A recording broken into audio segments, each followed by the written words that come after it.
자, 동위원소부터 한번 봅시다.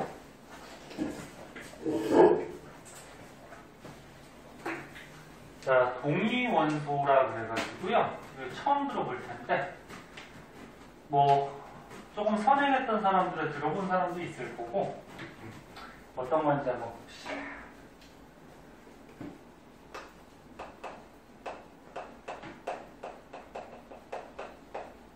자, 먼저 뜻부터 적어줄게요. 동위원소는 뭐냐면은, 양성자 수가 같아요. 그러면은, 좀 전에 했듯이 양성자 숫자 가지고 원자 번호 매긴다 그랬죠? 그 양성자 숫자 같으면 원자 번호가 어때? 같은 거야. 네? 그 원자 번호가 같으니까 같은 원소라는 거죠? 그럼 같은 원소니까 성질이 어떨까? 성질이 같아요. 그런데 중성자 숫자가 달라요.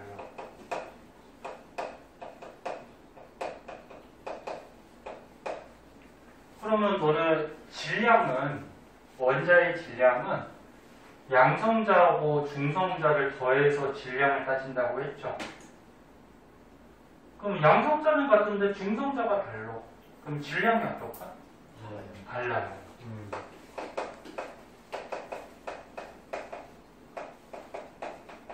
요거를 동위원소라고 해. 그래서 예를 하나 들어볼게.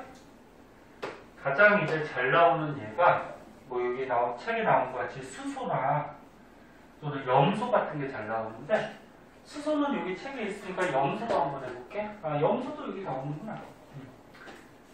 자, 염소가 있어요. 염소가 원자번호 몇 번일까? 17번이에요. 17번. 17번. 자, 그러면 염소가 원자번호 17번이니까 원자에 가는 양성자가 몇 개? 17개 이렇게 있어.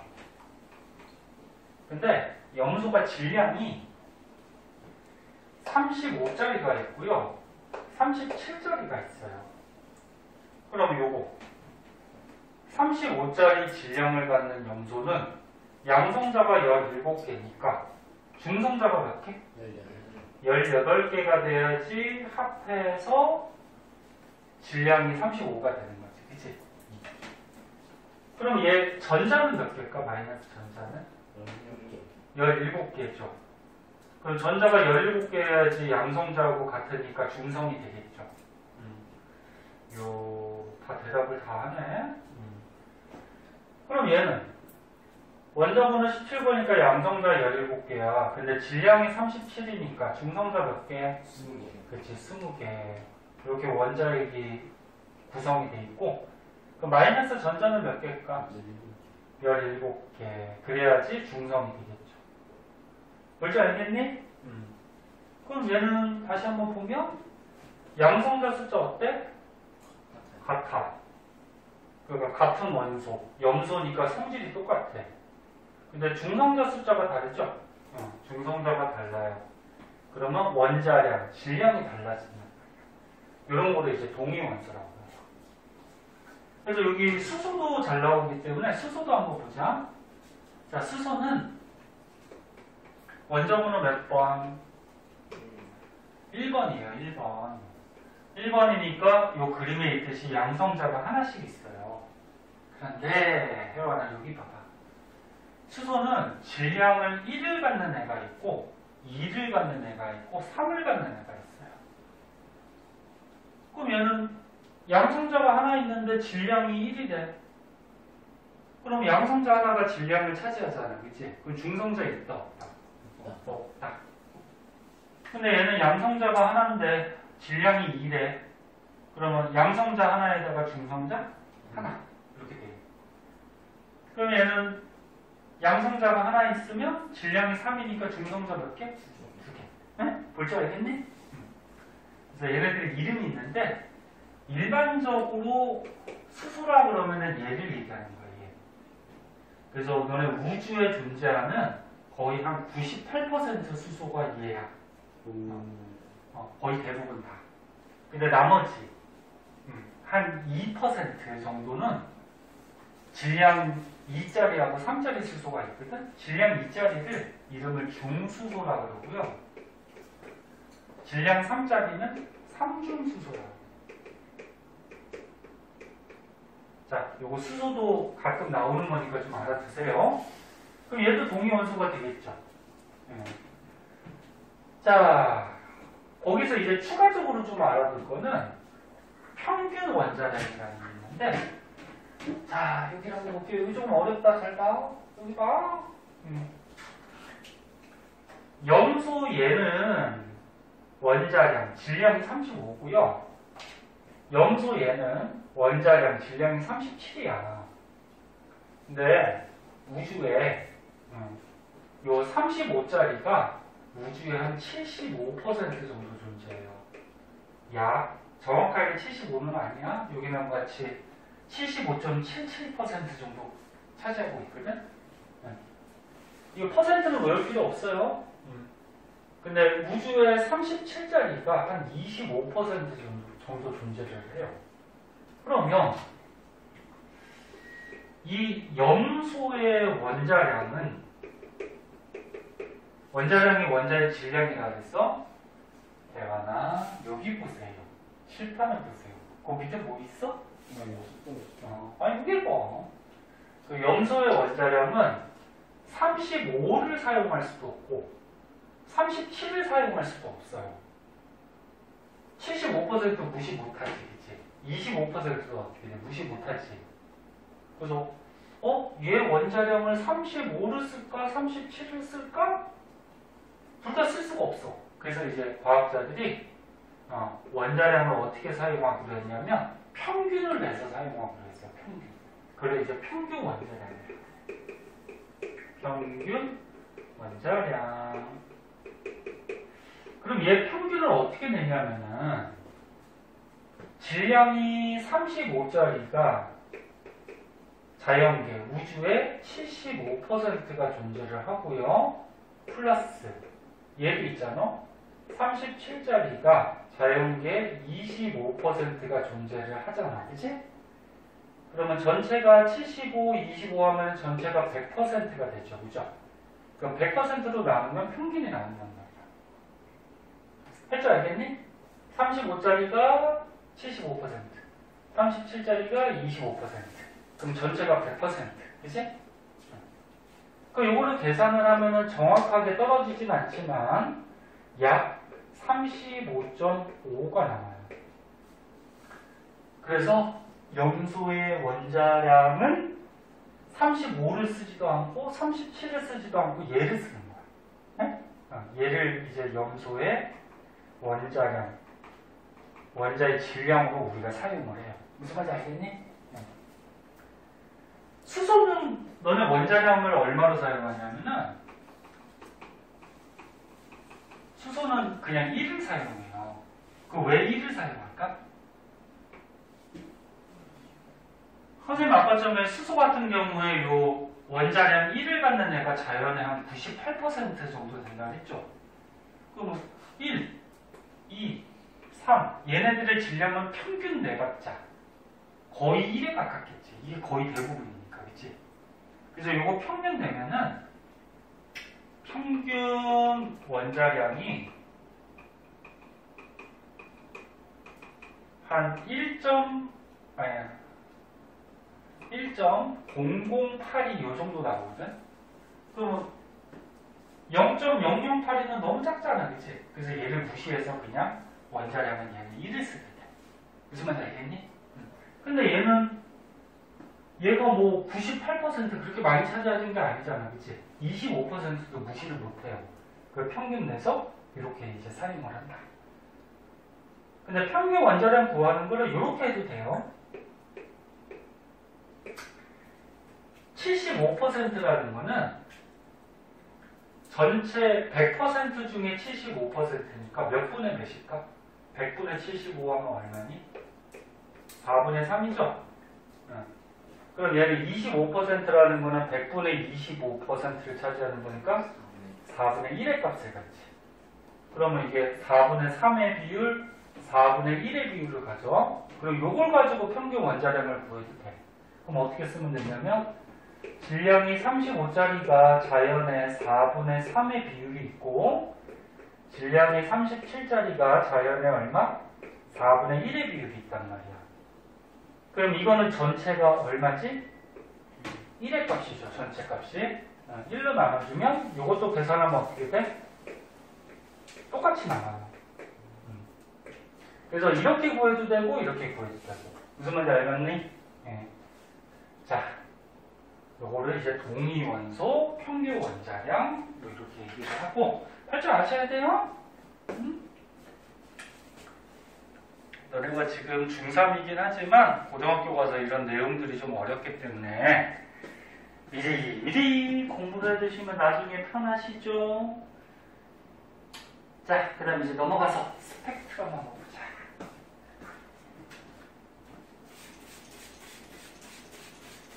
스펙트럼. 멘탈과 태영이가 가서 심심하겠다. 가서 쫓아가야 되겠어.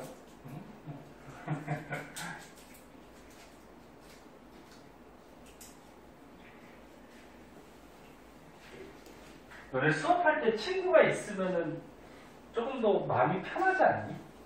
그치? 혼자 있는 것보다. 안 그런가? 태원이는 맨날 혼자 있어서 어떡해? 저요? 익숙해요. 익숙해? 네. 저번에 비호하고 많이 친해진 것 같더니만. 그냥 혜원이하고 무영이하고도 친하지 않아? 네. 그래? 근데 오늘은 왜 이렇게 떨어져 앉았어? 아, 저 강도이어가지고. 그래? 그래, 무영이도 떨어져 앉아있지. 모형이 걸려서 걸렸어. 뭐야? 그럼 혜원이 마스크 쓰고 있어. 아니, 마스크는 뭐 답답해. 응? 답답해. 모형이 희생이 있지 않습니다. 자, 보자.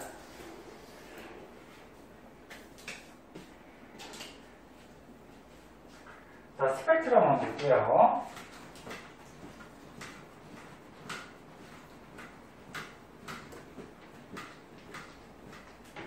아휴, 원래 습해가지고 더 안 말한다.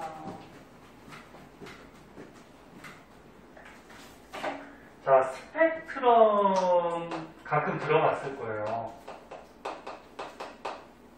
자, 스펙트럼이 뭐냐면 빛이 나왔을 때 요 빛의 색깔의 띠를 스펙트럼이라 해요. 빛의 색깔의 띠.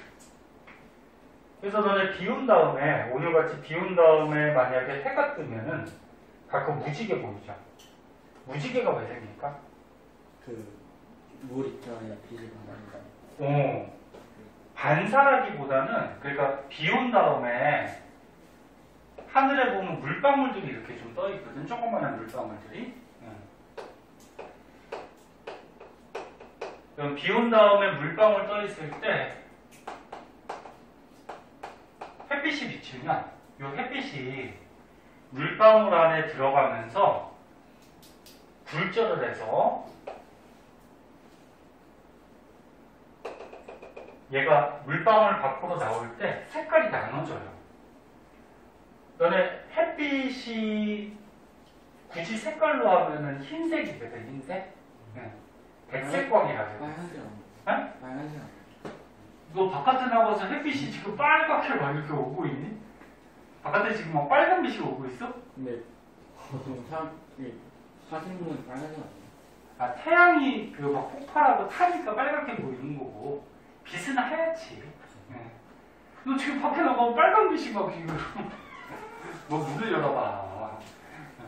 자, 그래서 얘는 햇빛 같은 경우에는 백색광이라고 그러거든. 백색광이 뭐냐면 뭐 색깔이 하얀색 빛이다 그런 이유도 있는데 여러 가지 색깔의 빛이 다 섞여 있는 거를 백색광이라고 그래. 그러면 이 하얀색 백색광이 물방울 안에 들어가면은 요 백색광 안에 들어있던 빛이 나눠져 가지고 나오거든. 이거를 이제 빛의 분산이라고 그래. 이거 너네 중학교 때 한번 배우지 않았나? 빛이 퍼지는 거 분산 나오잖아. 그렇습니다. 안 보였나?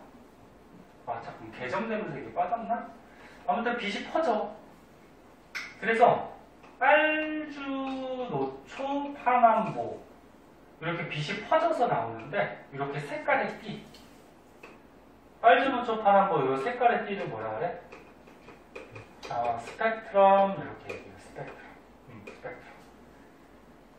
그럼 햇빛이 빨주, 노초, 파남보 이렇게 퍼졌다는 얘기는 거꾸로 얘기하면 햇빛 속에는 이 여러 가지 색깔의 빛이 다 들어있다는 거죠. 응? 다 들어있어. 그래서 얘가 이렇게 퍼져가지고 빨주, 노초, 파남보 무지개가 이렇게 하늘에서 보이는 현상이 생겨요. 응?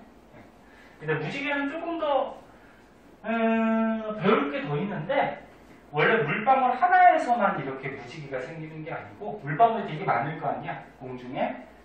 그런 데서 빛이 분산 스펙트럼이 나타나가지고 그게 합쳐져서 나타나요 무지개가. 그런 거 나중에 한번 배우고. 자 그래서 요 빛의 색깔의 띠 요거를 스펙트럼이라고 하는데 스펙트럼은 크게 종류가 두 가지가 있어요.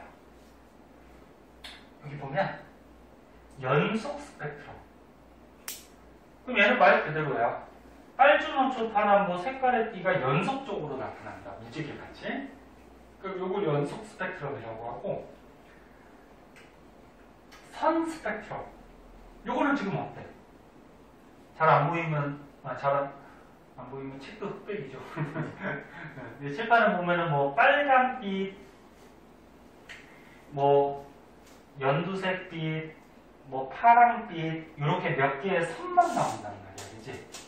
이렇게 선으로 빛이 나오는 거를 선 스펙트럼이라고 해요. 그런데 이 앞에 보면 뭐라고 써 있어? 햇빛의 연속 스펙트럼. 햇빛 같은 경우에는 이렇게 연속적으로 나오는, 봐봐 여기 햇빛은 연속적으로 나오는 스펙트럼이 보통 찍히거든. 그럼 햇빛 속에는 여러 가지 빛, 여러 가지의 에너지의 빛이 다 들어있다는 거고, 여기 보면 수소의 선 스펙트럼, 수소 원소의 스펙트럼을 찍으면 얘는 어떻게 돼? 연속적으로 안 나오죠. 그러면 몇 가지의 빛, 몇 가지의 에너지를 갖고 있다는 거예요. 자, 조금 궁금할 텐데 자세하게 설명을 해줄게. 자, 요거 배우기 전에 기본 지식이 좀 있는데, 봐봐. 자, 빛이 이렇게 있어요. 너네 사람 눈에 보이는 빛을 뭐라고 그러냐면은 가시광선. 가시광선 뜻이 가능하다. 시자가 보이시자. 너네 이번 시험에서 시각 이런 거 배웠잖아, 그치? 보는 게 가능한 빛. 네? 사람 눈에 보이는 거. 너네 자외선이나 적외선은 보일까 안 보일까? 안 보여요. 사람은 관찰할 수가 없어. 그 보이는 빛을 가시광선이라고 하는데, 보이는 게 이제 빨주, 노초, 파남보 요게 보인단 말이야. 근데 나중에 이제 물리 같은 데서 배울 거예요. 빛도 파동이 있거든. 파동이 뭔지 알아? 이렇게 진동하는 거. 빛도 진동을 해요. 근데 보라색 쪽이 진동을 많이 해. 빨간색은 진동을 조금 해요. 그럼 누가 에너지가 더 세 보이니? 봐봐. 이렇게 진동해. 얘는 이렇게 진동해. 누가 에너지가 더 세 보여? 보라색이 더 세 보이지? 그래서 보라색 쪽이 에너지가 센 빛이에요. 빨간색 쪽이 에너지가 작은 빛이고. 그럼 그냥 가시광선보다 에너지가 더 센 게 뭐냐면 자외선이거든. 자외선의 에너지가 되게 세. 그래서 니네 그 음식점 같은 데 가면 컵 소독기 있잖아. 컵 꺼내 먹는데 거기 위에 뭐라고 써 있어? 자외선 소독기 또는 자외선 컵 소독기 이렇게 써 있어요. 왜? 자외선이 에너지가 세니까 그 컵에 붙어 있는 세균이나 이런 것들 바이러스를 죽여주는 거야. 너무 세서. 그래서 너네 사람도 자외선 오래 맞고 있으면 어떻게 될까? 죽어요. 뭐 피부암이나 뭐 이렇게 뭐 손상될 수도 있고 피부가 심지어는 뭐 너무 오래 맞으면 죽을 수도 있고. 그럼 왜 이름이 자외선인지 아니? 이쪽에 자외선이 있어요. 그때 에너지 큰 쪽에, 이쪽에. 보라색을 자색이라 그래. 다른 말. 그러면 보라색의 바깥쪽에 있지. 그러면 자색의 외자가 바깥 외자야. 보라색의 바깥쪽에 있다 그래서 자외선 이렇게 얘기합니다. 그러면 적외선은 이쪽에 있어요. 적자가 붉은 적자, 빨간 적자거든? 그럼 빨간색의 바깥쪽에 있다 그래서 적외선입니다. 무슨 말인지 알겠니? 그럼 에너지가 이렇게 돼. 이쪽으로 갈수록 에너지가 센 거야. 그럼 가시광선 중에서는 보라색의 에너지가 큰 거고, 보라색보다 에너지가 더 큰 건 누구? 자외선이에요. 그럼 적외선은 가시광선보다 에너지가 어때? 더 작은 거야. 네? 요거 이제 기본 지식으로 좀 알고 계세요. 응? 그리고 또 한 가지. 이렇게 써요. 이름 읽을 때는 람다라고 읽어주면 돼요. 람다. 이 표시를 람다라고 읽어줘. 이 람다가 뭐냐면은 파장인데, 요 E는 에너지고, E는 에너지 약자, 요 람다는 파장이라 그러는데, 파장이 뭐냐면 이렇게 진동하는 파동이 있어요. 파동에서 요 높은 데서 높은 데까지 거리, 또는 낮은 데서 낮은 데까지 거리, 요거로 파장이라 그래. 그럼 얘는 이만큼이죠. 그치? 그럼 보라색 쪽이 파장이 긴 거야, 짧은 거야? 짧은 거야. 파장이 짧다. 그럼 지금 빨간색 쪽이 요 높은 데서 높은데 요걸 마루라고 하거든. 마루. 낮은 데는 골이라고 하고. 나중에 한번 배워. 그러면 얘는 파장이 어때? 보라색보다는 길어. 자, 그래서 너를 주의할 게 있어. 봐봐. 주의할 게. 뭘 주의해야 되냐면, 보라색의 에너지가 커. 에너지가 큰 놈이 파장은 어떤 거야? 짧은 거야. 그럼 여기 봐봐. 여기 지금 스펙트럼 빛을 찍었는데 지금 파장이 나왔어. 그치? 파장인데 이쪽 보라색 쪽이 숫자가 작지, 파장이 작지. 그럼 파장이 작으니까 이 보라색 쪽의 에너지가 어떤 거다? 큰 거야. 무슨 말인지 알겠니? 이 숫자만 보고서 숫자가 작네? 그럼 얘가 에너지가 작네? 그렇게 하면 안 돼. 이게 반대야. 그리고 거꾸로 빨간색 쪽이 어때? 파장이 길어요. 그럼 에너지는 어떤 거야? 작은 거야. 무슨 말인지 이해됐나? 네. 이거 많이 쓰여요. 화학에서도 쓰이고 뭐 물리에서도 쓰이고. 자, 그래서 다시 한번 보면은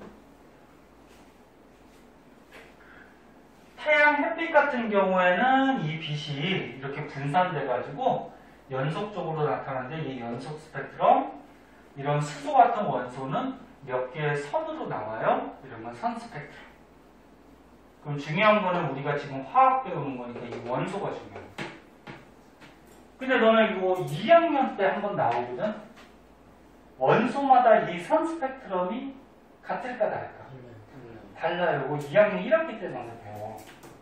혹시 기억나? 불꽃반응, 선 스펙트럼, 그런 거 있었지?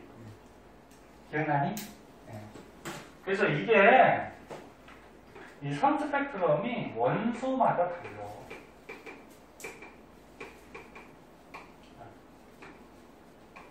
그것도 알아두시고. 그럼 이 선 스펙트럼은 어떻게 찍냐면 이렇게 찍어요. 이런 장치가 있어. 여기 이제 빛이 나올 수 있는 요 유리로 된 구멍이 있고요. 여기다가 이제 관찰하고자 하는 원소를 넣어. 응? 여기다 원소를 넣고, 여기서 이제 스위치를 딱 누르면은 이 안에서 원소가 타요. 응? 타면은 여기서 빛이 나와. 그 빛이 나왔을 때 얘를 관찰하기 위해서 이렇게 슬릿이라고 그러거든. 그러니까 빛이 넓게 나왔을 때 여기 한 줄기 빛만 이렇게 나올 수 있게 이렇게 막아놓은 걸 슬릿이라 그래. 그냥 참고삼아 알아두고. 그럼 빛이 나오지? 그러면 삼각형으로 된 유리 조각이 있어. 이런 거 이제 프리즘. 프리즘 들어봤니? 요거를 빛을 나눈다 그래서 다른 말로 분광기라고 해요. 분광기. 빛광자, 빛을 나눌 분자, 나누는 그릇기자. 빛을 나누는 그릇이라 해서 분광기 이렇게 얘기하는데 요 빛이 요 프리즘 분광기를 통과하면은 요 안에 들어있던 빛이 나눠져요. 이렇게 나눠져 빛이. 그래서 이게 찍혀. 그래서 뭐 예를 들어서 빨간빛, 뭐 노란빛, 다른 색깔이 없으니까 뭐 파란빛 이렇게 나눠지거든. 그럼 얘는 연속 스펙트럼이야, 선 스펙트럼이야? 몇 가지 선만 나왔지? 그래서 이렇게 원소들은 이게 빛의 색깔을 찍으면 이렇게 선 스펙트럼이에요. 선 스펙트럼. 여기까지 이해됐나? 됐니? 네.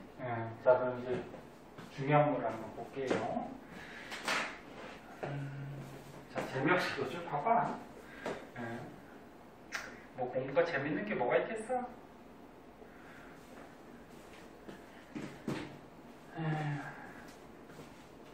근데 공부를 또 재밌어 하는 사람도 있거든? 태환이 재밌어 하잖아. 맞냐? 공부 재미없어? 재밌어? 재미없는 재미없는 건 아니야? 그래서 너네 뭐를 할 때 재미없다 재미없다 그러면 계속 재미없고요. 재밌다 재밌다 하면 또 재밌어요. 선생님도 수업할 때 재미없다 재미없다 그러면 계속 재미없는데 응? 너네들 귀엽다 귀엽다 응? 예쁘다 예쁘다 하면 또 예뻐 보여요.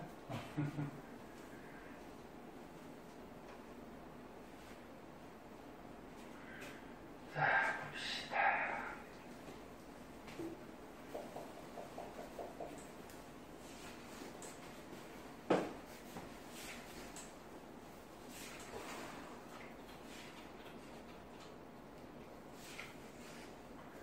자, 오른쪽 위로 가면은 보의 원자 모형이라는 게 있어요. 자, 조금만 더 보세요.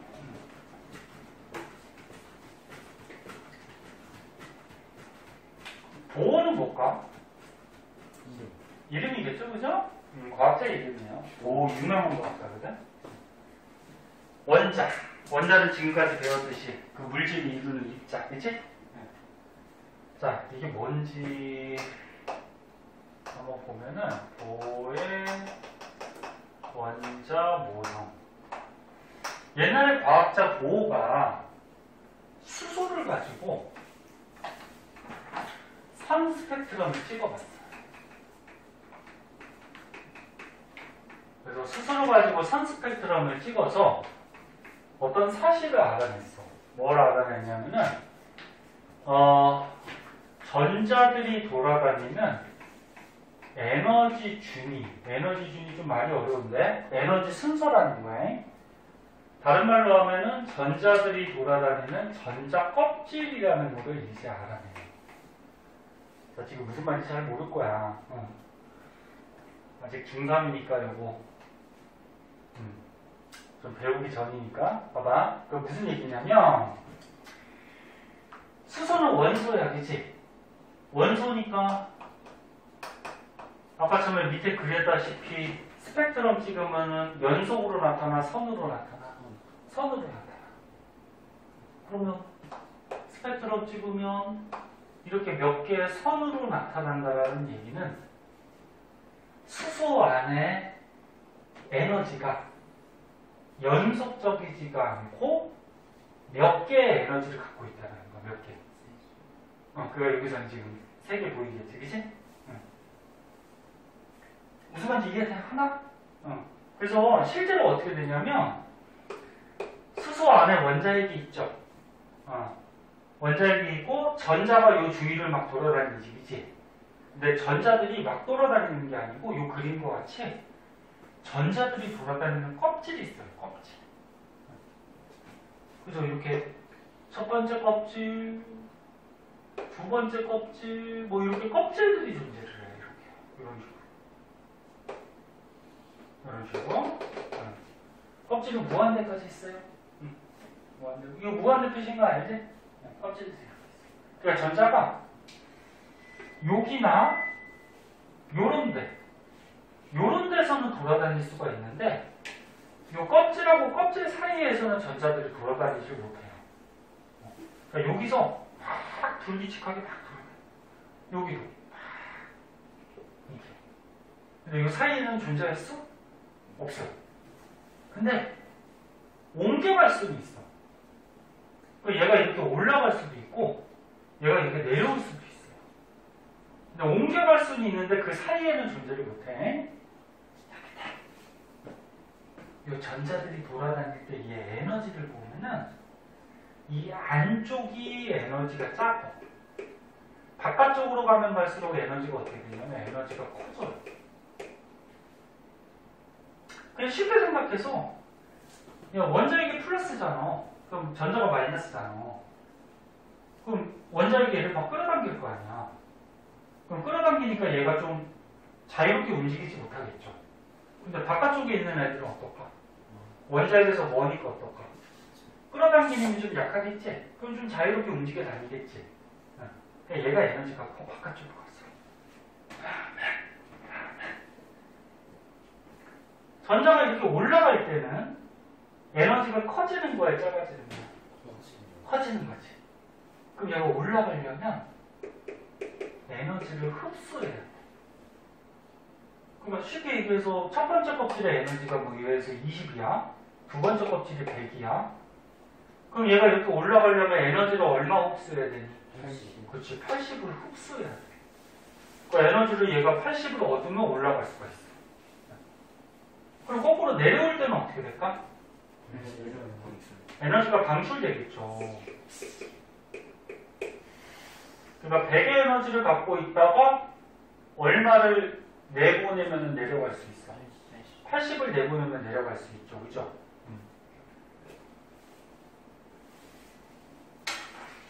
그래서 고등학교 때 이렇게 특이한 것도 배워. 이런 거 왜 배울 거야, 그지? 나중에 다 까먹고 쓸모도 없을 텐데. 자, 그래서 다시 한번 보면 전자들이 돌아다니는 이런 껍질 같은 게 있는데 요거를 이제 전자 껍질 또는 전자들의 에너지 순서, 에너지 준위 이렇게 얘기를 해. 그리고 올라갈 때는 에너지 흡수, 내려올 때는 에너지 방출. 그럼 이 원소들의 스펙트럼을 찍으면 선으로 이렇게 나타난다 그랬어서 그럼 이 선은 언제 나타나냐면은 에너지가 나오지. 이 에너지가 빛으로 나오는 거야. 빛.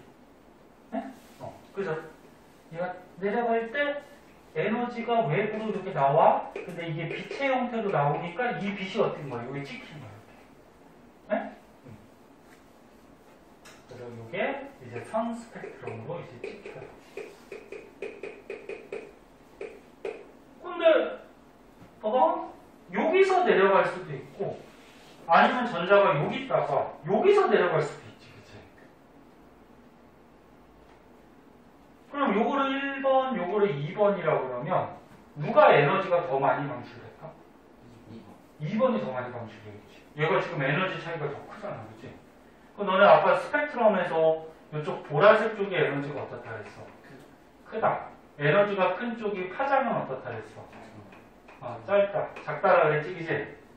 그럼 만약에 요 전자가 내려갈 때 빛이 방출됐을 때 요게 만약에 여기에 찍혔어. 그럼 얘 전자가 이렇게 내려갈 때는 에너지가 더 크지? 그럼 에너지가 더 큰 쪽, 요쪽에 이렇게 찍힌다 그런 얘기야. 이런 식으로. 이해됐나? 그럼 만약에 전자가 여기 있다가 내려가면은 에너지가 가장 크네? 그럼 가장 큰 쪽에 이렇게 찍히겠지. 이해됐나? 그런 식으로 찍히는 거야, 이게. 민채 듣고 있니? 모자 쓰고 있었고 눈이 안 보여서. 너 자는 거 아니지? 너 오늘 머리 안 감았어? 너 졸립지 너? 조금만 더 보고 잠깐 쉴게. 봐봐. 아, 쉬는 시간 주기도 좀 애매하고 30분 남았는데. 조금만. 알았어, 이거 조금만 봐봐. 잠깐 쉴게 봐봐. 이거 원리 알았니? 그리고 전자들은 가능하면 내려가려고 그래요. 올라가지를 않으려고 그래. 왜 그런지 아니? 너네 에너지가 작은 게 자연현상에서는 안정해요. 에너지가 커지면 불안정해져요. 뭐 이런 예는 들어도 되나 모르겠는데, 야 니네가 막 밥 먹고 에너지가 막 넘쳐. 에? 그리고 너네 가만히 앉아있니 막 돌아다니니. 에너지가 많으니까 막 돌아다니겠지. 근데 니네 밥도 못 먹고 막 에너지가 별로 없어. 그럼 어떻게 해? 가만히 있지, 안정적으로, 그지? 자연현상은 에너지가 작을수록 안정해. 에너지가 클수록 불안정. 그러면 안정한 쪽으로 자꾸 바뀔까? 불안정한 쪽으로 자꾸 바뀔까? 세상의 현상은 안정한 쪽으로 자꾸 바뀌어. 너는 이거 분필을 이렇게 세워두면 불안정하지? 그러니까 지가 어떻게 해? 이렇게 쓰러지지? 쓰러지면 안정하잖아. 그러니까 안정하려고 쓰러지는 거야, 지가. 너네도 서 있으면 불안정하니까 어떻게 해? 앉아있잖아. 근데 앉아있어도 불안정하면 어떻게 해? 누웠잖아, 그치? 그러니까 모든 게 다 안정한 쪽으로 바뀌어가. 그래서 대부분 이렇게 내려와요, 이렇게. 네? 자, 요런 게 이제 선 스펙트럼이고, 그럼 요거 한번 지우고 조금 자세하게 좀 볼게요. 5분만 쉴까, 그러면? 네, 그래. 5분만 좀 꽉 찬다 할게요.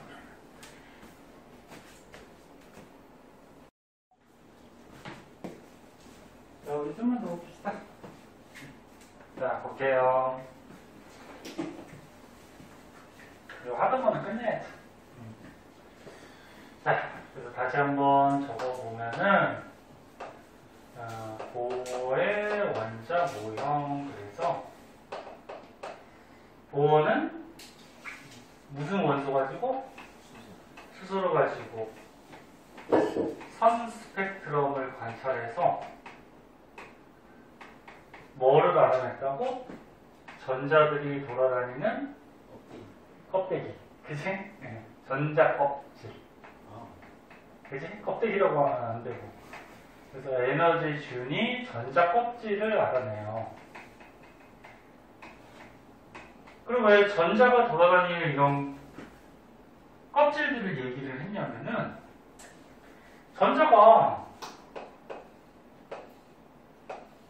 이런 껍질에서 돌아다니다가 얘가 어떻게 돼? 이렇게 내려올 때 빛이 방출되는 거지? 그게 선 스펙트럼으로 찍히는 거야. 그럼 얘가 여기 내려올 때 방출되는 거, 뭐 여기 내려올 때 방출되는 거, 뭐 여기에서 이렇게 내려올 때 방출되는 거, 이게 에너지가 다 어때? 다르죠? 그래서 에너지가, 다른 에너지가 이렇게 군데군데 찍혀서 나오는 거야. 근데 만약에 이렇게 껍질로 안 돼 있고, 전자가 여기서 내려올 수도 있고, 여기서 내려올 수도 있고, 여기도 내려올 수 있고, 여기도 내려올 수 있고, 그러면 나오는 빛이 어때? 굉장히 여러 가지지. 그럼 스펙트럼 찍으면 어떻게 나올까? 연속적으로 나오는 거죠. 에너지가 되게 많으니까, 종류가. 이해됐나? 근데 몇 개의 선으로 나온다는 걸로 봐서 전자들이 움직여 다니는 이런 껍질들, 궤도가 있다는 거야. 됐니? 그럼 이 전자 껍질을 조금 이제 자세하게 보면은 원자 가운데 이렇게 원자 핵이 있어요. 그리고 전자 껍질이 이렇게 있어요.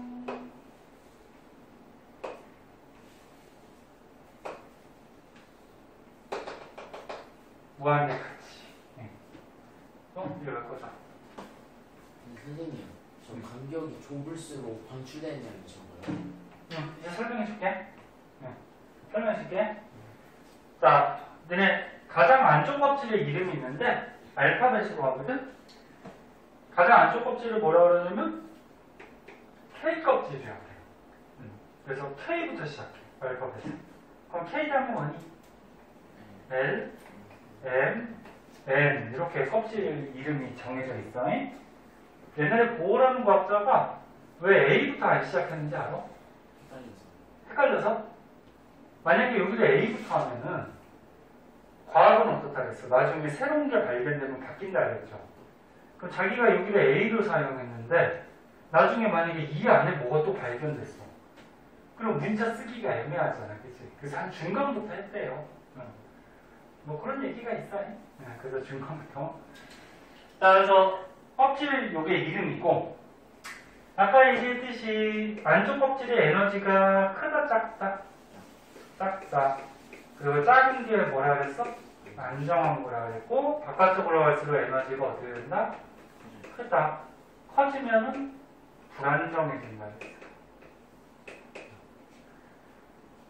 자, 그래서 요게 이거야. 바깥쪽 껍질로 갈수록 에너지가 어떻게 돼? 자꾸 커진다. 그거를 이제 다른 말로 에너지 준이라고 말하거든. 에너지 순서. 그래서 바깥쪽 껍질로 갈수록 에너지가 어떻게 된다? 커진다. 그럼 이 에너지를 이제 어떻게 구해주냐면은 요 구하는 식이 나올 텐데 뭐부터 나오지? 요거는 요 책으로 먼저 볼게요. 그리고 요거는 다 설명한 거예요. 봐봐. 전자가 올라갈 때 껍질에서 올라갈 때 보세요. 올라가? 그럼 에너지를 흡수해 방출해? 흡수하는 거죠. 에너지가 커져야 되니까. 그치? 근데 에너지를 흡수해서 올라가 버리면 안정해져 불안정해져? 불안정해져. 불안정한 상태를 무슨 상태라고 하냐면 들뜬 상태라고 해요. 들뜬 상태. 이 불안정한 상태를 들떠 있다. 그럼 거꾸로 안정한 상태. 가장 안정한 게 첫 번째 껍질이 있을 때지, 그치? 요거를 무슨 상태라고 그러냐면 바닥 상태. 너네 바닥에 엎어져 있으면 되게 안정적으로 편안하잖아. 들떠 있다, 바닥 상태. 네? 그럼 요 그림과 같이 전자가 만약에 바깥쪽 껍질로 올라갈 때는 에너지를 흡수해서 에너지가 커져야 돼. 그럼 들뜬 상태로 바뀌는 거고, 거꾸로 내려올 때는 어떻게 돼? 내려올 때는 에너지가 작아지는 거니까 방출하겠죠? 방출하면 바닥 상태로 내려온다. 이렇게 얘기를 해줘요. 그래서 요거는 그냥 말로 설명하고 넘어가고, 이거 10부터 안 나오네? 책에는 저기부터 나오네? 현재 모형부터 나오네? 이 책에 생략이 되어 있네? 자, 그럼 요걸 좀 밝혀줄게요. 보세요. 아까 KLMM이 이게 껍질의 이름이라 그랬어. 근데 껍질에 번호 매겨놓은 게 있거든?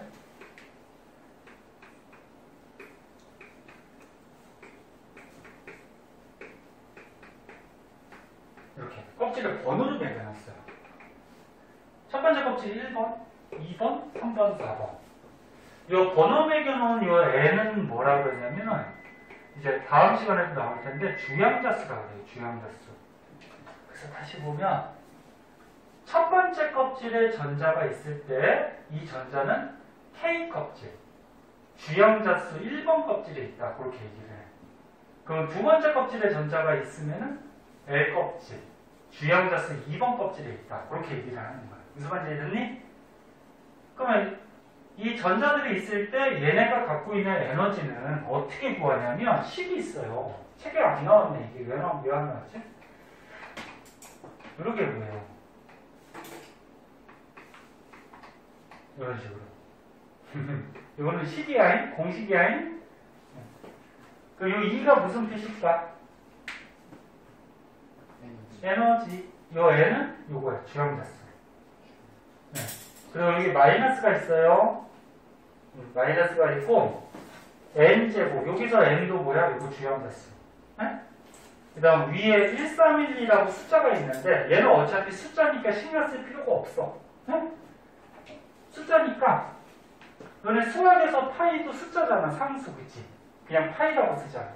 그래서 이거는 1312를 굳이 계산할 필요는 없고 상수라서 그냥 뭐 K라는 문자나 아무런 문자를 쓰면 돼. 뭐 1312를 써도 되고. 그럼 이게 무슨 얘기냐면, 야, 전자가 여기 첫 번째 껍질에 있어.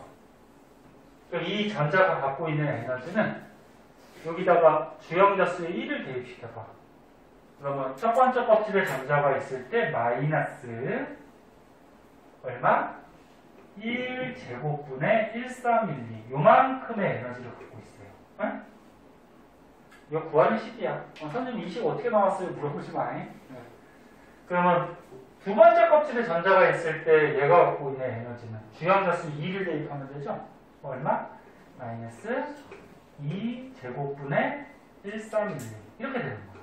그럼 얘는 마이너스 3제곱분의 1312 마이너스 4제곱분의 1312 이런 식으로 가요. 그럼 이게 에너지가 어떻게 되는 거니? 커지는 건지 작아지는 건지? 커져요. 헷갈리지? 니는? 바깥쪽으로 갈수록 커지는 거야. 얘네 숫자에서 0이 있으면 이렇게 있어. 자, 요거 숫자 4개만 있으면 누가 제일 큰 거니? 0이 제일 큰 거지? 그 다음이 마이너스 1이고, 그치? 이게 마이너스 값이거든, 지금. 마이너스 값인데, 지금 분모가 어떻게 돼? 1, 4, 9, 16, 분모가 자꾸 커지지? 그럼 봐봐. 마이너스 빼버리고, 분모가 자꾸 커지면 이 전체적인 값은 어떻게 되는 거야? 작아지는 거지? 근데 앞에 마이너스가 있어. 그럼 마이너스 값이 작아져. 그럼 커지는 거지, 지금. 무슨 말인지 이해하나? 이게 자꾸 커지는 거야, 지금. 커지는. 그럼 우리는 바깥쪽으로 갈수록 에너지가 크다 그랬으니까 가장 바깥쪽이 누구야? 이거 무한대야, 무한대. 그 무한대에 만약에 전자가 있을 때 가장 큰 값이니까 얼마나 가질까? 마이너스에서 가장 큰 게 얼마야? 0이야. 이거 에너지가 0 이렇게 돼요. 조금 복잡해 보이지만 이렇게 돼. 그러면 좀 어려워 이게. 고등학교 때 어려워. 그러면 전자가 만약에 두 번째 껍질에서 첫 번째 껍질로 내려와. 그럼 에너지가 방출되지. 요때 방출되는 에너지는 얼마만큼이냐 계산을 하라 그러면은 너네 만약에 에너지가 여기가 1이고 여기가 3이야. 그럼 전자가 이렇게 내려왔어? 얼마의 에너지가 방출되니? 2가 방출되지. 그럼 요 2를 어떻게 구한 거야? 큰 값에서 어떻게 한 거야? 작은 값을 뺀 만큼이 방출이 되겠지. 무슨 말인지 이해됐나? 그럼 지금 얘가 에너지가 커, 두 번째 껍질의 에너지가 커. 두 번째 껍질의 에너지가 크지? 그럼 얘가 이렇게 내려올 때 방출되는 에너지는 큰 값. 누구? 마이너스 2제곱분의 1312. 여기에서 어떻게 하면 돼? 첫 번째 값. 마이너스 어떻게? 1제곱분의 1312를 하면은 큰 값에서 작은 값 빼면은 얘가 내려올 때 방출되는 에너지가 나오겠지. 그치? 무슨 말인지 이해돼? 하는 방법만 알아두세요, 지금. 그래서 이렇게 해서 구해보면은 선생님 지금 간격을 다르게 그렸잖아. 그치? 다르게 그린 이유가 여기서 여기를 빼면은 이 값이 가장 커요. 그 다음 여기서 여기를 빼면 이 값은 얘보다 작아. 그 다음에 여기서 여기를 빼면은 얘 값은 이거 세 개 중에 가장 작아져요. 실제로 해보면. 이게 분모가 제곱으로 가기 때문에 실제 해보면 그렇게 돼. 그래서 이 간격이 자꾸 좁아져. 바깥쪽으로 갔어. 예? 이해됐어? 자, 그래서 오늘 조금 어려운 거 배웠는데 요거에 딸린 거 중에 잠깐만 더 오늘 좀 알아야 될 게 있는지 보고